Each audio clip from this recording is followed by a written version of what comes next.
Hello everyone and welcome back to my channel. If this is your first time here, my name is iDaisyRay. I do second life videos talking about freebies, giveaways, sales, and all that good stuff. If you enjoy that kind of content, please feel free to leave a like and subscribe. We have a lot of fun here. So I'm sure most of you who are watching this video already understand the basics about land in Second Life, but I am going to try to do this video as if I'm talking to someone brand new. So if you've never done this before and this helps you, that's great. But if you already know this stuff, then you can just use the timestamps to skip forward to the parts that you don't know or that you want to hear more about. Alright. Oh, but before we get started, I just need to clarify one little thing.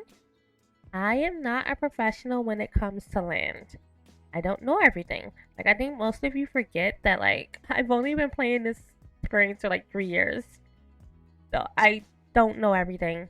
And if I miss something, feel free to just let me know below in the comment section and I will thank you for it because I don't know everything. So, in Second Life, owning your land is something that a lot of people really strive for. Having your own land means that you have your own property in Second Life, where you can create your home, a store, or whatever else you can imagine. It's honestly just an opportunity to shape your dream environment, whether it's like a beach, or a fancy city, or some cute little forest, whatever you can think of. You become your own architect. It's all in your mind. Whatever you can think of, you can make it. And that's one of the best parts about owning land in Second Life, honestly. And you're going to think early on, oh, I don't really need land. I don't have anything. Like early on, you're going to say that. You will, because I said that. Like I legit said that. I was like, well, I don't really need land. I'll just rent this little 100 London box a day.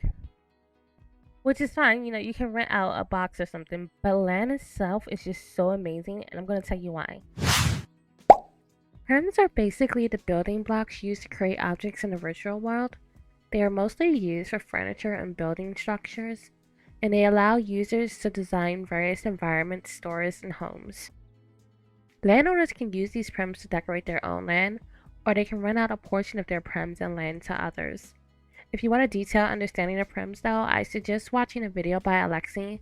I'm going to leave it down in the description because she goes into more detail. And you need to know about prems before selecting your piece of land. Now let's talk about the lands. There are so many different types of land that you can purchase in Second Life. However, we're going to focus on the main three as they are the ones that are often used. The first land that I want to discuss is called a full region. It's honestly just as the name says, it's a big massive land that people use to, have their own private business or private home. Well, I would say not home because it's honestly so big that you could probably fit like 100 homes in there.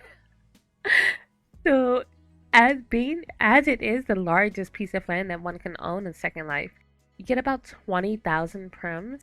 Sometimes you get a little bit more. However, while you get so many prems, it also costs so much money. It costs at least around $100. No, I'm sorry. It costs at least around $300 for a full region. So that's a lot of money. So most people, what they do is they cut it up into different portions and then they rent it out. Some people create communities. Like if you know Mila Vanderbilt, she has a full region called Bayside, and she uses hers as a community, a roleplay community. And inside that community, people can rent out apartments, pre-made apartments. And that's what a community is. That's what most people do with their land. Because a lot of people in Second Life really enjoy the roleplay aspects. However, there are some people who will cut up their land and rent out parcels of land. Now, this is a private land, which we're going to get to later on. But they cut up their land and rent out private lands to other people. So we're going to talk about that later. But basically, the full region is the biggest. It's the best for people who really want to get into the renting of land and or have a community of some sort, or if they just want to build something for themselves. Like I know a friend of mine, Barbie, she has a full region just for her friends and her family, so everyone uses that land with her. She doesn't rent it out to anyone, though I think she will be doing that later on, but I'm just saying. And that's how most people can afford it, because not only do you have to pay the 300 plus for the mainland up front, I mean, not mainland, the region, you also have to pay a monthly maintenance fee, which is usually around $100 to $200. I'm not sure. So altogether, on your first month, you're probably going to be paying around $500 to $600. And that's in real life money. So that's a lot of money. That's an investment that you make. It's a lot of money. So, all right, let's talk about the next one. Next up, let's talk about Mainland, which is the most common way of acquiring land in Second Life, honestly. To obtain this land, you need to be a member of Second Life Premium membership. These memberships have monthly or yearly fees and offer various perks, including a parcel of Mainland. This option is recommended for those who aren't always active and present in Second Life and may not be able to keep up with their weekly rent. As long as your banking information is on file, honestly, you're kind of good. It's just going to take the money from your bank account every single month to pay for your land. So you don't have to really worry about anything. You don't have to log in to go to the renting box. You don't have to do anything. You just have to have your banking information on file. In addition to the land, there are other benefits that come with purchasing the membership. These benefits increase based on whatever tier you choose to pay for. This includes a weekly income of lindens, usually around 100 to 500, I believe. The mainland that you get, as well as a free home. I won't lie, those homes are really, really cute. I'm going to show you that too. And extra group space. That's what most people go there for, because, if you are in Second Life a lot, you join a lot of groups and you don't realize how many groups you join until you have no more group space. And then you're like, oh crap, I don't have any more group space. So that was honestly a boon for me. I love all the group space. However, if you want my personal opinion, Mainland is only useful for not needing to pay a weekly rent. Like, that's the only way that I would ever really enjoy Mainland. Because sometimes you forget that you have to pay and you might lose out on your home, you might lose out on your items. If you don't pay your rent, they can just delete everything from your home and just send it back to you. And if you have something that's like a gotcha item, like I often use gotcha houses, I don't use normal houses, I use gotcha houses. And if I don't pay my rent and they send everything back to me, that gotcha is not going to come to me, I don't believe. It's just going to go into the abyss. It's going to go somewhere else. I said abyss, I meant abyss. It's just going to go, I don't know, into limbo.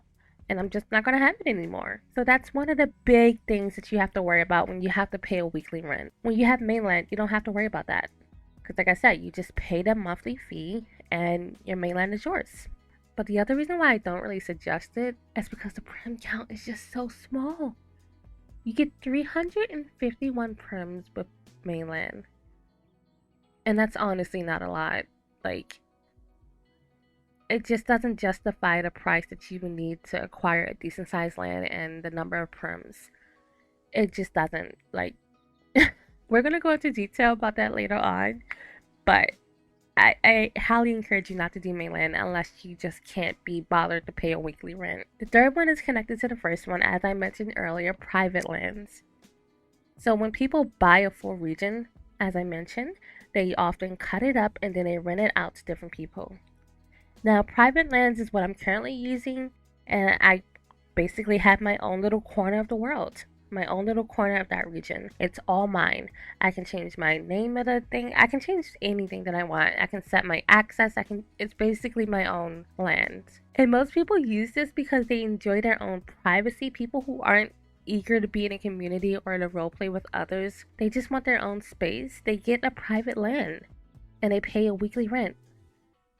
And the reason why I suggest this is because if you actually do your research and look for a land that suits you, you can find something really affordable with a large number of prims. For example, my current home costs me 2,000 lindens per month, which is approximately $9.56 at the moment. The price changes up now and then based on your hour of the day. But right now, it's $9.56 for me in the US. Now, if I was a member of Second Life, I would be paying $12 a month. Now, you might be thinking that's only a few dollars more, but it all comes down to the prims. So with that $12, you only get 351 prims. With my private land, I have 781 prims. Now, that's still not a lot of prims, but for someone like me who's just doing a home for just myself. I don't have any kids, I don't have any roommates.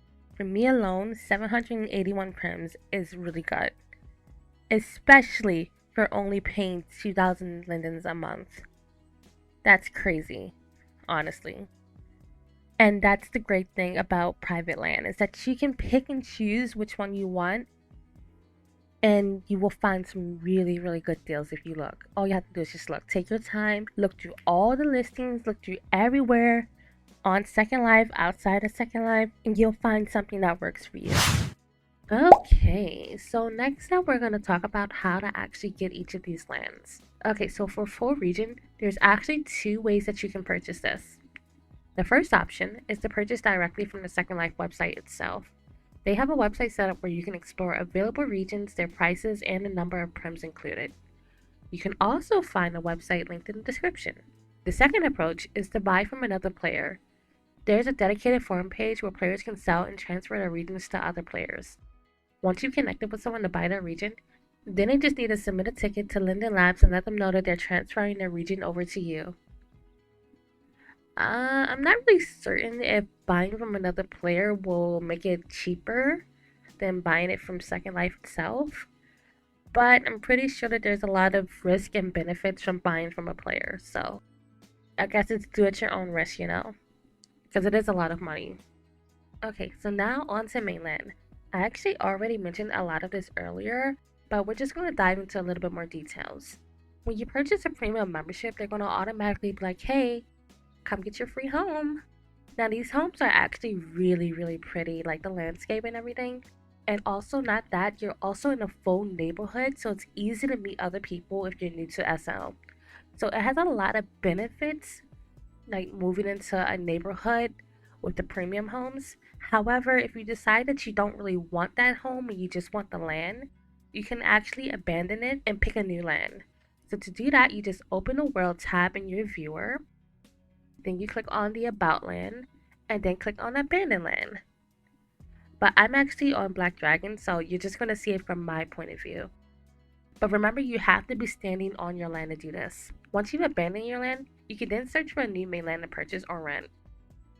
The advantage of owning a mainland rather than a private land or a region is that you don't need to pay a weekly rent fee, as I mentioned earlier. However, keep in mind that the size of the land you can own is determined by your tier benefits as a premium member. If you want more land than what your tier offers, you will have to pay extra money each month for the additional size. This is why, as I mentioned again, I don't believe it's worth the price in my opinion, because you're paying more than what you're getting if you had a private land. And lastly, private lands. My favorite. So this is the easiest way to buy land amongst the three.